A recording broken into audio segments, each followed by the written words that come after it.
CCN news एक पाऊल महाराष्ट्रासाठी।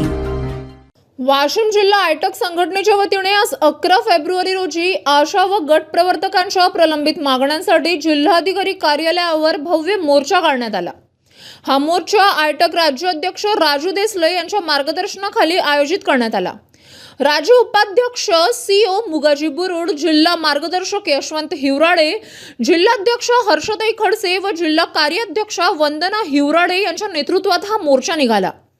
मोर्चामध्ये आयटकचे सर्व तालुका अध्यक्ष, विविध पदाधिकारी तसेच आशा व गट प्रवर्तक मोठ्या संख्येने सहभागी झाले होते। प्रलंबित मागण्या तातडीने मान्य करण्यात याव्यात यासाठी यावेळी जोरदार घोषणा देण्यात आल्या। मोर्चाद्वारे प्रशासनाचे लक्ष वेधण्यात आले असून मागण्या पूर्ण न झाल्यास आंदोलन तीव्र करण्याचा इशाराही देण्यात आला।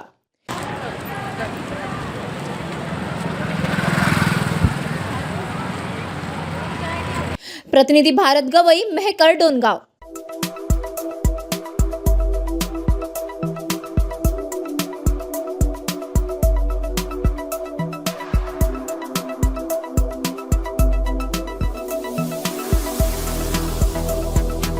तसेच आपल्या भागातील महत्त्वाच्या बातम्या पाहण्यासाठी CCN न्यूज डेस्क चॅनलला सबस्क्राइब करा आणि बेल आयकॉन प्रेस करा।